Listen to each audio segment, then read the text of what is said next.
Nós iremos meditar no texto de Colossenses capítulo 3, verso 12 ao 17. Antes eu gostaria de orar mais uma vez. Pai querido, nós te pedimos que seja o Teu Espírito Santo falando ao coração de cada um de nós nessa noite. Que nós já lemos a Tua palavra, já foi exposta aqui, Senhor, as Escrituras, o texto sagrado, e nós cremos que desta fonte pode vir para nós princípios e valores para os nossos dias, para as nossas vidas, e nós te pedimos, ó Deus, fala ao nosso coração de modo que nós saiamos daqui certos de que o Senhor falou conosco, com o seu povo, e que tenhamos condições de viver cada um desses princípios na força do Senhor e do Teu Espírito Santo. É em nome de Jesus que oramos. Amém. Irmãos, quando nós lemos a carta de Paulo aos Colossenses, nós podemos observar aqui que, lembre-se que Paulo escrevia essa carta da prisão de Roma, e Paulo nunca teve, ou talvez nunca tenha tido um contato com aqueles que são de Colossos. Alguém que ouviu a pregação de Paulo, evangelizou, levou a mensagem de Cristo para aquela região, e então surge uma comunidade, e agora, depois que já ali estava o Evangelho, chega até Paulo uma carta, e essa carta que chega até Roma traz algumas demandas, traz alguns problemas que estavam acontecendo ali na cidade de Colossos, por isso, carta aos Colossenses. E Paulo então ele tem diante dele pelo menos alguns grupos que pregavam Cristo mais alguma coisa. Exemplo, havia os gnósticos que moravam também naquela região, e quando nós falamos gnósticos, eram aqueles que pregavam um conhecimento especial para além de Cristo. Eles diziam que nós precisávamos, para além da mensagem de Cristo, para além do Evangelho de Cristo Jesus, Cristo mais uma conexão especial, uma espiritualidade única, um relacionamento sobrenatural. Os gnósticos criam nisso. Paulo também está escrevendo esta carta aos legalistas, que pregavam que os ritos e costumes que eles usavam no mundo judaico, agora ali, diante da igreja cristã, deveriam também ser mantidos. Por isso era Cristo, mais os ritos judaicos, mais o legalismo da vida do judeu. Além desse segundo grupo, haviam mais dois grupos, os místicos, que pregavam que, havendo uma meditação, uma vida de devocional profunda, eles teriam, para além do relacionamento com Cristo, era necessário uma intimidade, uma devoção, uma meditação constante em Deus ou nas coisas de Deus, para que pudessem obter uma espiritualidade maior. E por último, os ascéticos. Os ascéticos pregavam que Cristo mais alguma coisa, quando eles pregavam não mais alguma coisa, mas menos alguma coisa. Eles diziam que se nós nos privássemos de algumas coisas, por exemplo, de acumular bens materiais, de ter prazeres, de comer algumas comidas ou beber algumas bebidas, nós estaríamos em conexão maior ou melhor com Deus. E com isso tudo eles estavam anulando o sacrifício de Cristo na cruz do Calvário, porque nós fomos salvos não foi pelas obras, pelo misticismo, por uma religiosidade a qual nós tenhamos. Nós somos salvos por Deus porque fomos alcançados pela sua graça, pelo seu amor, pelo seu favor imerecido em Cristo Jesus. E esse é o contexto onde Paulo está escrevendo uma carta que é chamada de carta cristocêntrica. Colossenses é a carta que diz que Cristo é a nossa suficiência.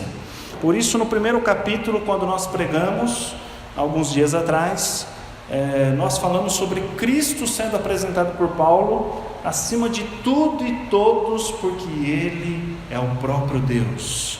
Ele não apenas é a imagem de Deus, mas Ele é o Deus encarnado entre nós. E essa é a mensagem do capítulo 1. Paulo demonstra que Cristo não é inferior como os gnósticos diziam. Cristo não estava aquém de ser Deus, mas Ele é o próprio Deus. E no capítulo 2 nós falamos também Paulo fala sobre a suficiência de Cristo. Ou seja, se Cristo é soberano acima de todos, de tudo, Ele é suficiente e não há necessidade de nenhum acréscimo, já descrito há pouco por esses grupos. E hoje no capítulo de número 3, texto que nós lemos, nós podemos observar aqui neste texto que há 3 blocos no capítulo 3. A primeira parte do capítulo 3, de 1 a 11, nos fala sobre quais as evidências de uma pessoa cristã, o que demonstra que nós somos cristãos de fato. E ali Paulo então vai discursando do verso 1 ao 11, descrevendo as mudanças da vida de um cristão.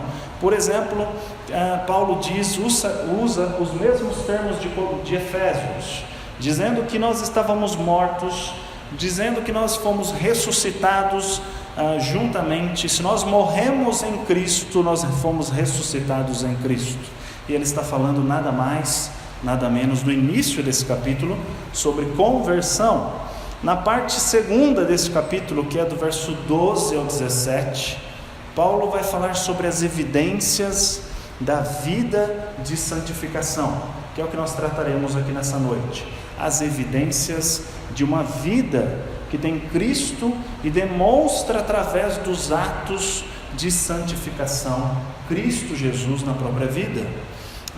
E a terceira parte, verso 18 ao 25, a parte final, nos fala sobre os relacionamentos, onde nós vivemos e demonstramos que fomos salvos em Cristo Jesus, que estamos vivendo vida outra, e por isso ele fala dos relacionamentos em família, os relacionamentos no trabalho, que são talvez os mesmos relacionamentos até hoje, aos quais muitos de nós lutamos para viver o Evangelho.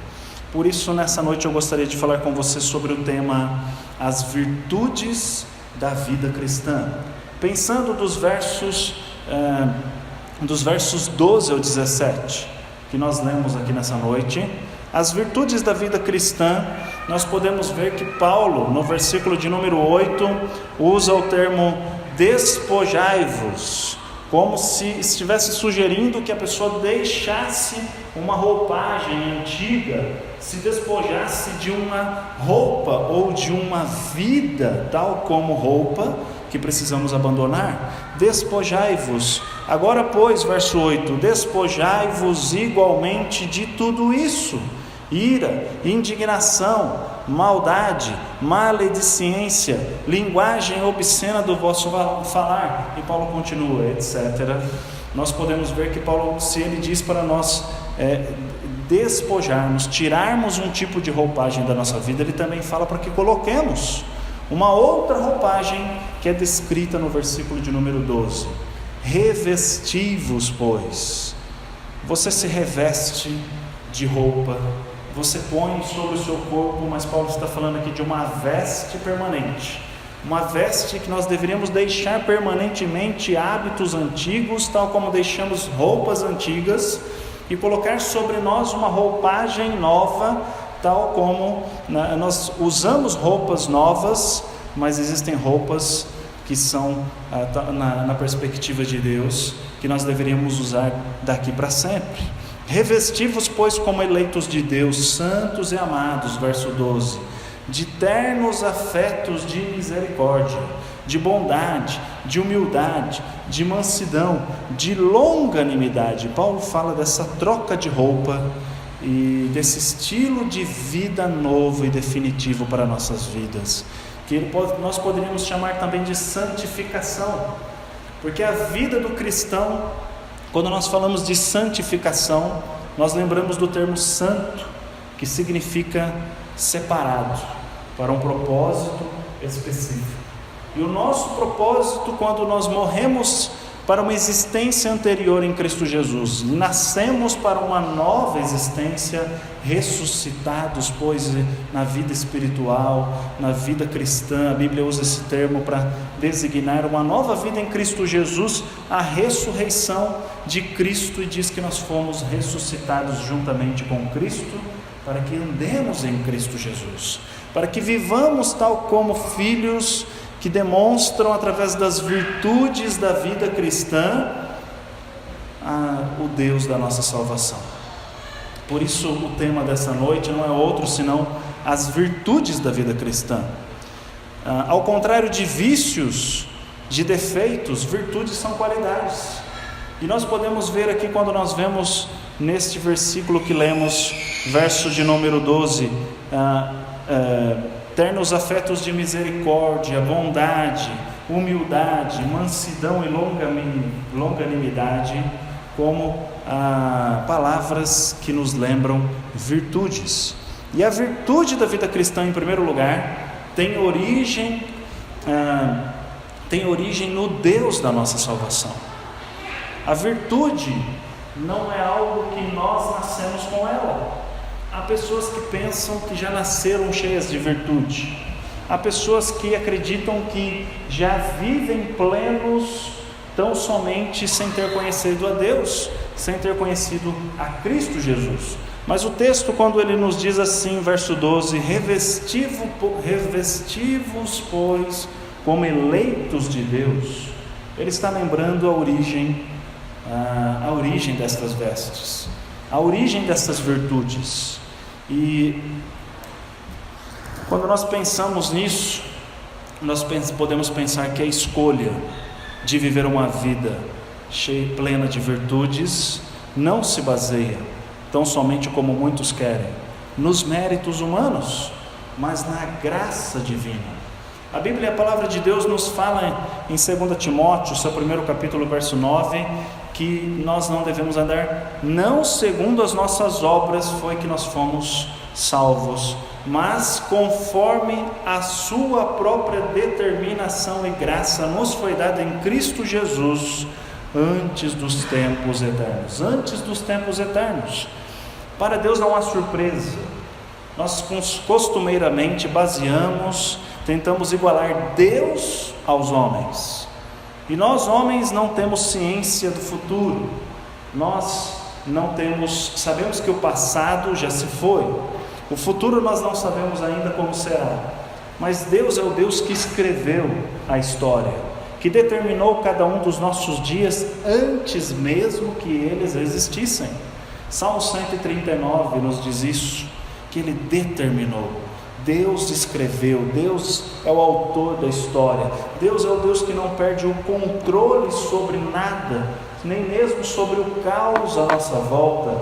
Quando nós pensamos ter perdido a esperança, há um Deus em quem podemos ter esperança, porque a origem de toda virtude da vida cristã passa primeiro pela cruz, passa primeiro pelo relacionamento de joelhos, chorando e amargamente entendendo os seus pecados, ou entendendo que somos pecadores, porque pecado não é tão somente irar-se, odiar pessoas, maltratar seres humanos, falar mal, usar a boca, as palavras de maneira errada. Isso é apenas efeito colateral. A maldade, o erro, a palavra pecado significa errar o alvo, e errar o alvo significa errar o propósito de vida.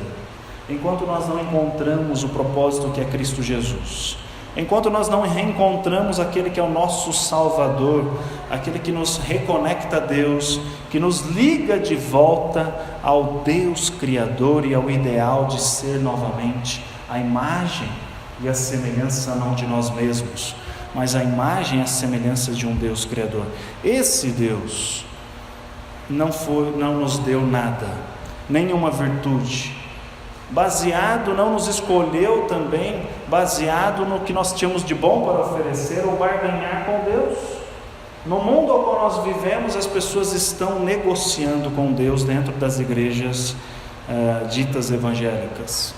As pessoas acreditam que se elas tiverem determinadas práticas boas, se elas oferecerem uma oferta agradável ao Senhor, elas obterão o perdão dos seus pecados, elas obterão mudança de vida, mas Deus nos deu pela graça, o favor de Deus para conosco, não dependia de mérito algum, assim que há esperança para qualquer pessoa no mundo à sua volta. Se nós que estamos aqui nessa noite também pecamos, e Ele nos escolheu não porque praticávamos boas obras, mas Ele nos escolheu para fazermos boas obras. Deus nos chama, Deus nos salva, mas como Efésios capítulo 2, verso 10, Paulo nos diz que Deus nos criou em Cristo Jesus, feituras dele, para andarmos em boas obras, para as quais Deus de antemão preparou.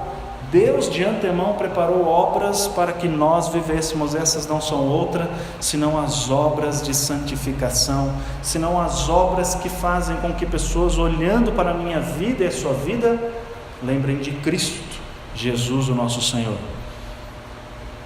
Deus não nos escolheu porque nós éramos santos, mas para sermos santos Ele nos chamou. Efésios também fala, como várias outras cartas, Paulo nos chama de santos para viver em santificação, ou seja, para que nós vivemos vida de propósito novo, para que nós vivamos vida não conduzidas por nós mesmos, mas uma vida separada por Deus para atingir objetivos de Deus. Deus nos escolheu, não porque éramos obedientes. Há pessoas que acreditam que dizem aos filhos, e eu creio que aqui ninguém faz isso, que se eles forem bonzinhos, no final do ano, filho, se você for um bom aluno na escola, você vai ganhar uma bicicleta, Papai Noel vai trazer para você. Há pessoas que estão confundindo Deus com o Papai Noel, estão acreditando que Deus é assim, precisamos fazer boas ações o ano inteiro, do contrário, Deus não vai me salvar. Do contrário, Deus não vai me libertar dos meus pecados. Do contrário, Deus não vai me regenerar e me transformar a cada manhã e promover na minha vida santificação, ou seja, cada dia mais separado, cada dia mais próximo da vontade de Deus. Deus não nos chama porque somos obedientes. Deus nos escolhe porque para sermos obedientes. Pedro nos diz isso na sua primeira carta, no capítulo 1, verso 2, mas o verso 12 que nós estamos lendo, e nós estamos falando sobre essas virtudes da vida cristã, originárias em Deus. Essas virtudes, então, é de um Deus também que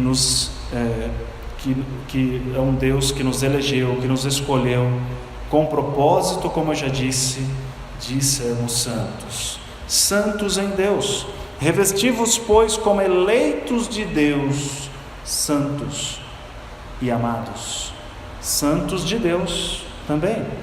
Se nós primeiramente podemos dizer que somos um povo escolhido por Deus, alcançados por Deus para um novo propósito de vida, irmãos, nós podemos dizer que a palavra santo também não está longe desse significado, porque tal como Colossenses no seu primeiro capítulo, e nós estamos aqui no terceiro capítulo, no primeiro capítulo, verso 13 e 14, Paulo diz que Ele nos libertou do império das trevas e nos transportou para o reino do Filho do seu amor, no qual temos a redenção em Cristo Jesus e a remissão dos pecados.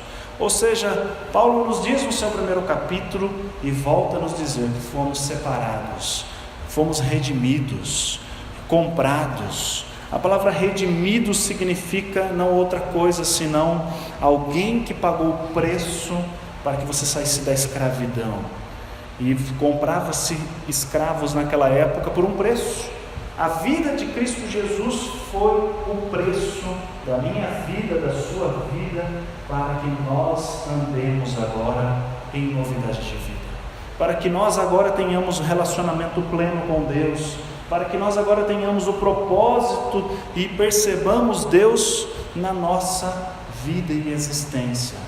Viver no império das trevas, Quando diz império das trevas, Ele nos transportou, nos transladou para o império do reino do Filho do seu amor. O que significa isso é que, se nós falamos que Jesus trouxe para nós o reino dos céus, inaugurou aquilo que já era tão esperado, e se nós entramos no reino dos céus, porque somos escolhidos e separados por Deus, nós agora temos um rei.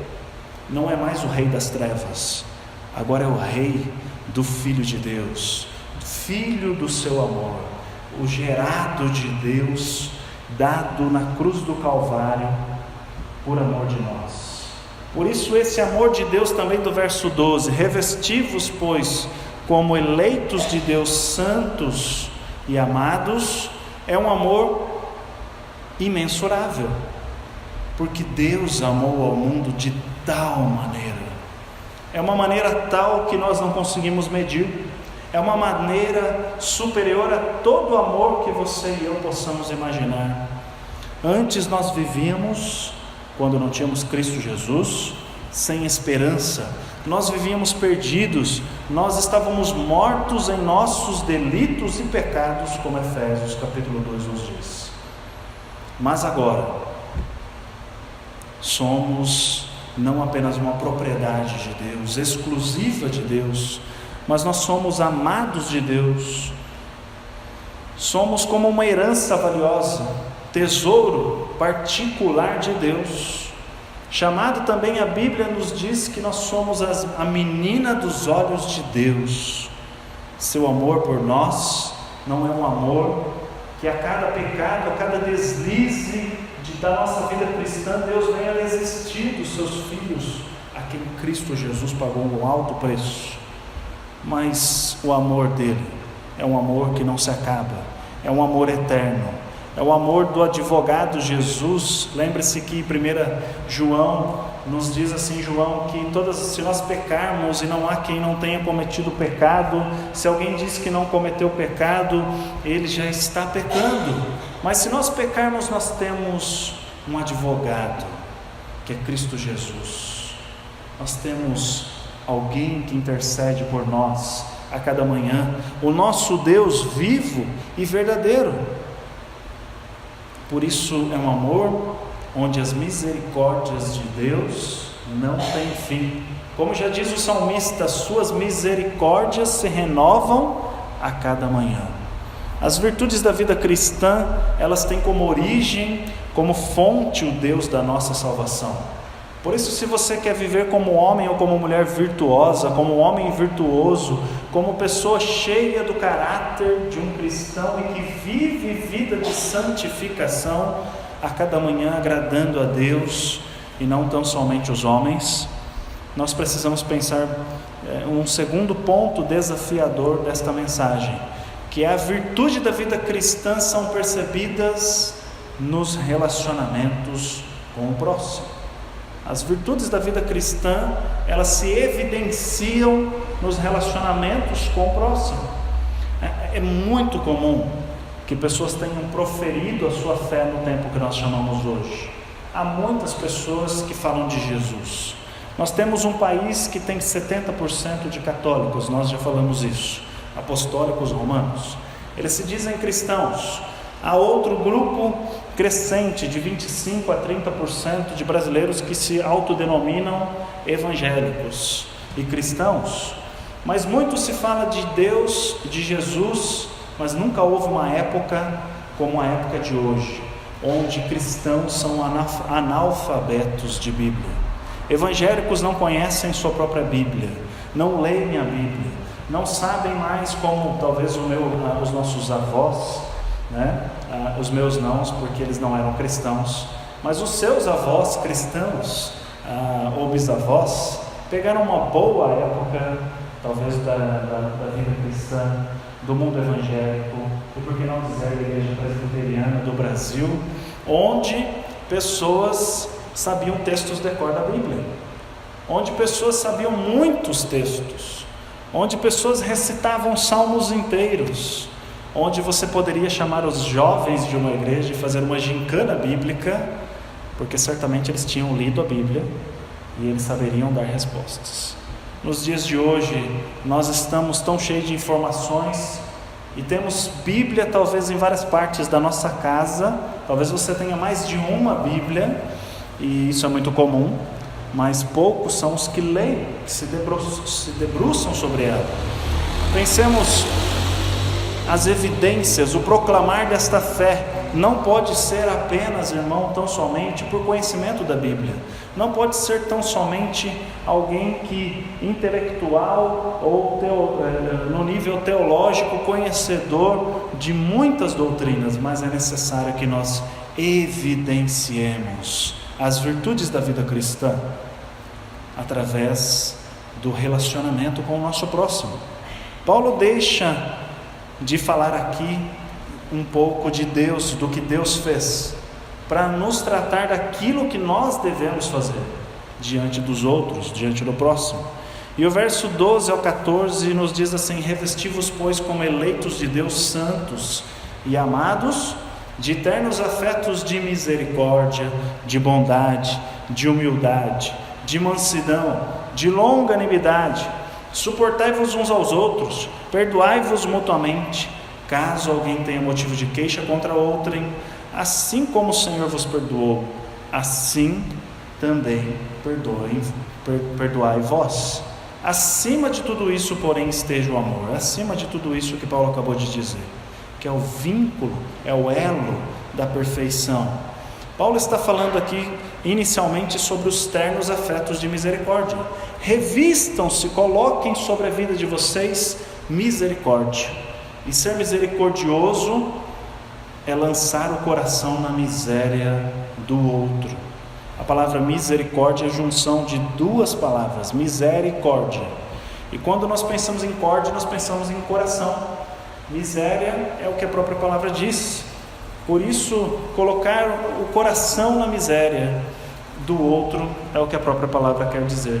Quando nós dizemos que Deus é misericordioso para conosco, é Deus colocando o seu amor na vida de homens e mulheres que não mereciam ser amados. É Deus usando do coração, da compaixão, da misericórdia. É Deus amando mais o pecador do que o pecado. Por isso Deus restaura vidas. Por isso Deus nos dá a oportunidade em Cristo Jesus. Revesti-vos, pois, de misericórdia. O coração na miséria do outro.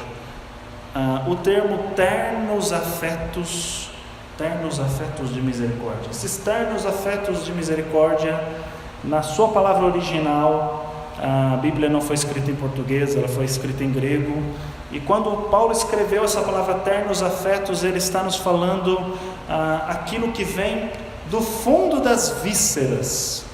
Isso era uma expressão que o judeu usava. No Brasil ela não cabe muito bem. Quando você quer dizer que ama alguém profundamente, você diz assim: eu amo ela do fundo das minhas vísceras. Não, você diz: eu amo essa pessoa do fundo do coração. Por isso Paulo está querendo dizer isso, que se você vai usar de misericórdia com alguém, faça-o do fundo do seu coração, com um profundo sentimento de preocupação. Se coloque na miséria do outro. Não apenas perceba a miséria, não apenas tire a ira, tire a maldade, tire a vingança. Paulo disse isso nos versos anteriores, lá nos primeiros versículos desse capítulo. E revista-se de misericórdia. No mundo antigo, naquela época, irmãos, pessoas que eram aleijadas na época de Jesus, ou enfermos, eles eram simplesmente eliminados da sociedade. Não havia uma alternativa para pessoas que tivessem, por exemplo, que fossem aleijados, que mancassem, que tivessem uma mão a menos, alguma coisa tivesse acontecido, essa pessoa tivesse nascido com alguma enfermidade, ela era colocada de lado. As possibilidades do mundo se fechavam para ela. Não havia, por exemplo, como há hoje, provisões sociais para idosos. Naquele tempo, se você era um idoso, certamente você ia morrer de fome. Você ia ficar à mercê da sociedade se você não tivesse filhos que cuidassem de você. Por isso que até mesmo o salmista diz que nós deveríamos encher a nossa casa dos filhos, que são como flecha na mão do guerreiro, são como defensores da casa. O tratamento para pessoas doentes mentais, então, mesma coisa, era algo absurdo, né? Nem podemos mencionar aqui.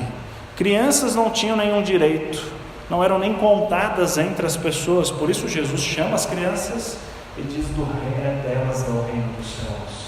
Jesus dá evidência às mulheres, Jesus dá evidência às crianças, Jesus dá evidência aos aleijados, aos doentes, porque, irmãos, o reino dos céus não exclui ninguém. O reino é de Deus, e ele é tão alto, esse amor e essa misericórdia de Deus, ao ponto de amar a tudo e todos. E no mundo atual, nós vivemos a indiferença emocional frente à miséria e sofrimento de muitos atos terríveis. Nós vemos as vítimas do mundo. Nós somos uma geração mais bem informada. Nunca houve uma geração que tivesse tanto acesso à informação, não só por televisão, não só por telefones, internet e o WhatsApp, mas também redes sociais. E apesar de tanta informação que nós temos, nós somos indiferentes à miséria do outro. Nós dormimos tranquilamente. Nós sequer fazemos uma oração quando desligamos a televisão, após um telejornal sanguinário, após um dia inteiro de televisão falando sobre uma chacina.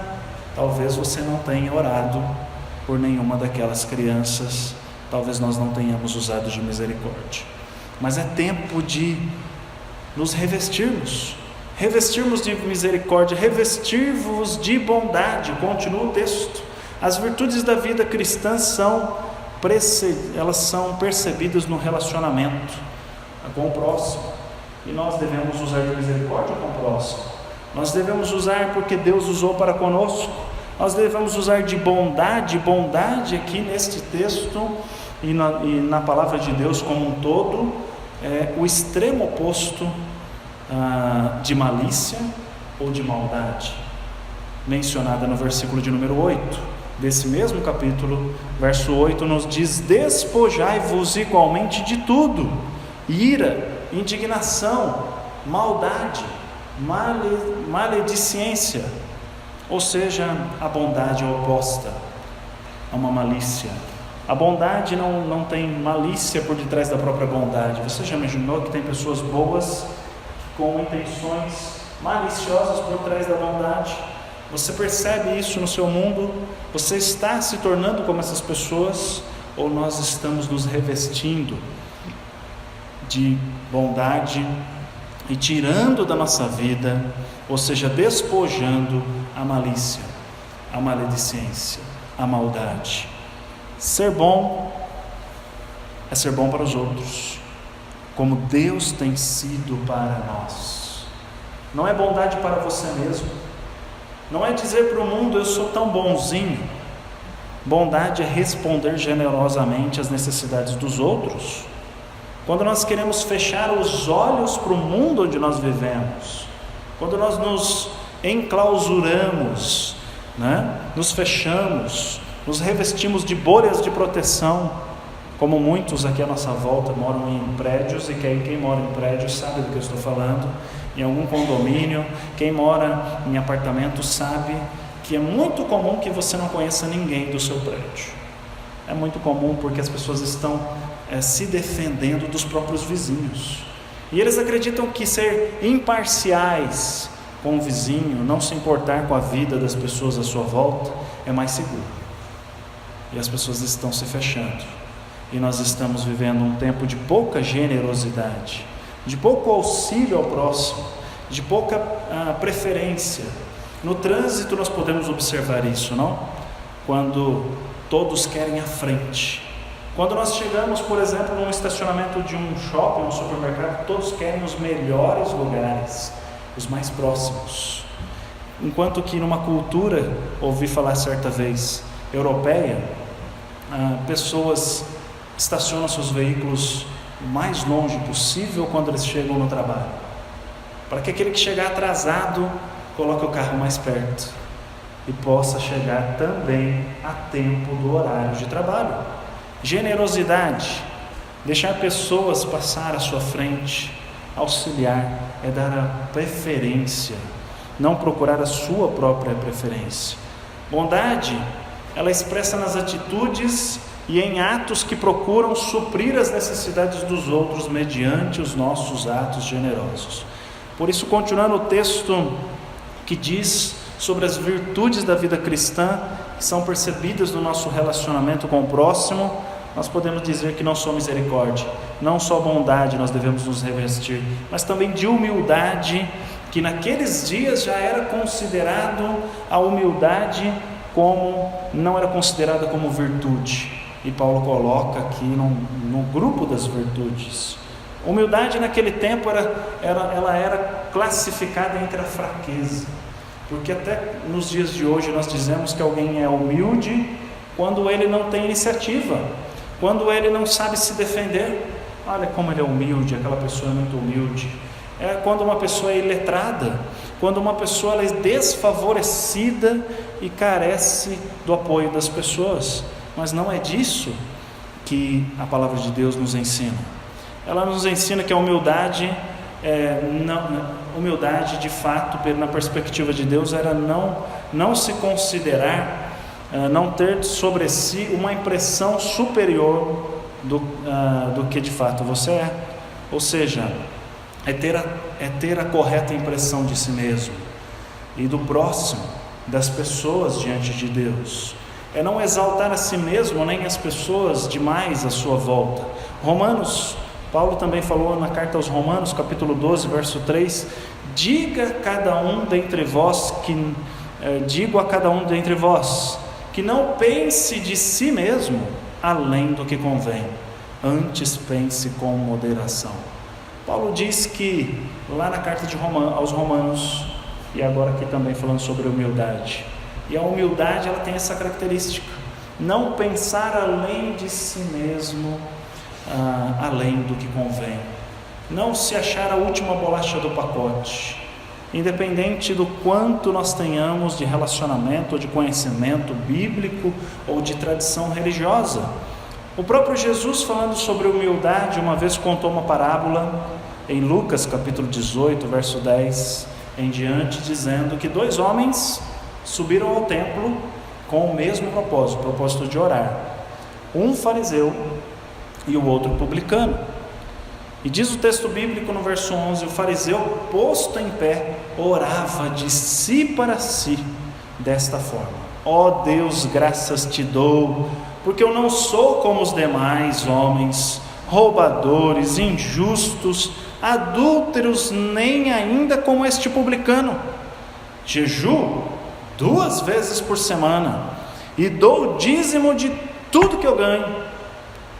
O publicano, estando em pé, de longe, não ousava nem levantar os olhos para o céu, e batia no peito dizendo: ó Deus, sê propício a mim, pecador.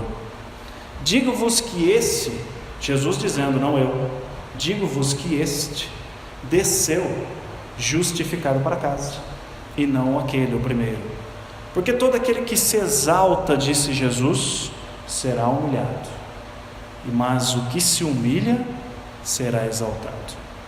Queremos ser como o publicano, que bateu no peito, que assume seus pecados perante Deus, e não como um publicano que chega diante do próprio Deus, orando com ar de superioridade, dizendo: Senhor, o Senhor está vendo como eu sou bom, como eu sou religioso, como eu sou fiel ao Senhor.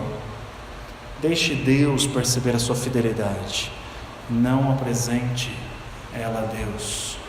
A virtude da vida cristã são percebidas no relacionamento com o nosso próximo. E o verso 12 também nos fala que esses ternos afetos de misericórdia, de bondade, de humildade devem ser seguidos de mansidão. E mansidão não é fraqueza, irmão, não é falar: puxa, aquele homem é manso demais, não faz nada para ninguém. Mansidão não é fraqueza, mas é a disposição de ceder direitos. É uma pessoa que está pronta para sofrer danos em causa dos outros, em vez de dar causa aos outros, né? O manso conserva o domínio próprio, porque ele é guiado por Deus. Não é fácil ser manso nos nossos dias, né, irmãos? Vivemos numa época onde nós sempre queremos requerer os direitos, nós queremos sempre ter a vez, a preferência, nós queremos sempre estar corretos em tudo, e quando nós dizemos, eu vou aceitar a culpa, eu vou assumir o dano, o prejuízo, tal como numa batida de automóvel, que você está correto, mas você sabe toda a dor de cabeça que dá para recuperar, e você fala assim, olha, não vou te cobrar nada, pode ir em paz. Eu já fiz isso pelo menos umas 3 vezes, deixei a pessoa que bateu no meu carro ir embora, porque eu entendia que de alguma forma eu deveria assumir o dano, o prejuízo. Mas não quero com isso me exaltar. Quero dizer para você que nós como cristãos, se você gosta de Moisés na Bíblia, Moisés foi aquele que tirou Israel do império do povo do Egito, você lembra disso? Moisés era considerado também não só um referencial de liderança, mas Moisés foi considerado perante Deus o homem mais manso da terra. Você já imaginou isso?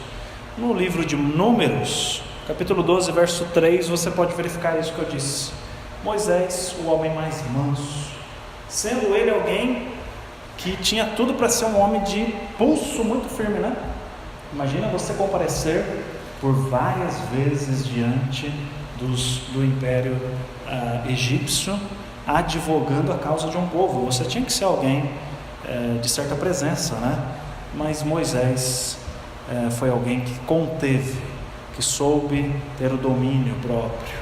Jesus, homem perfeito, também foi manso e humilde de coração, o evangelista nos diz, no seu capítulo 11 de Mateus. Por isso também nós podemos pensar em último, sobre essas virtudes da vida cristã, no verso 12 ainda, sobre a longanimidade. Revestivos de ternos afetos de misericórdia, de bondade, de humildade, de mansidão, de longanimidade. E longanimidade é uma palavra que significa paciência estendida ao máximo. É como se você estendesse, puxasse de uma ponta e outra pessoa puxasse de outra, e estendesse ao limite extremo, não a um limite simples, comum, mas a um limite extremo. Suportar ofensas sem retalhar, sofrer maus tratos sem amargura na alma. Irmão, certamente que a igreja do tempo de Paulo, se você ler as cartas de Paulo, eram igrejas de conflitos, eram igrejas que tinham divisões, problemas internos de relacionamentos entre os próprios cristãos. E como Paulo está inspirando um homem que está preso, um homem que está lá preso em Roma injustamente por pregar o evangelho, está de lá de dentro escrevendo: tenham paciência uns com os outros, tenham longanimidade, e acima de tudo, verso 14, esteja o amor, que é o vínculo da perfeição. Nós só conseguiremos viver tudo isso quando o amor de Deus estiver sobre nós. E quando nós também decidirmos que nós vamos não amar só a Deus, nós vamos também viver o que a Bíblia, que é a lei de Moisés, nos ensina: amar a Deus e amar ao próximo. Que Jesus, dando a síntese da lei de Moisés, citada, não eram palavras de Jesus, era um texto de Deuteronômio, onde diz que a síntese da lei é amar a Deus sobre todas as coisas e amar ao próximo como a nós mesmos. 4 dos mandamentos são para amarmos a Deus. 6 dos 10 mandamentos, 6 dos 10 são para que amemos o nosso próximo. Por isso o amor, também lá em 1 Coríntios, quando ele fala dos dons e talentos dos crentes que deveriam trabalhar juntos e não competir entre eles, Paulo coloca o capítulo 13 no meio do 12 e do 14, falando sobre o amor. E ali algumas pessoas pregam falando daquele texto de 1 Coríntios 13 como sendo o amor de um marido e mulher.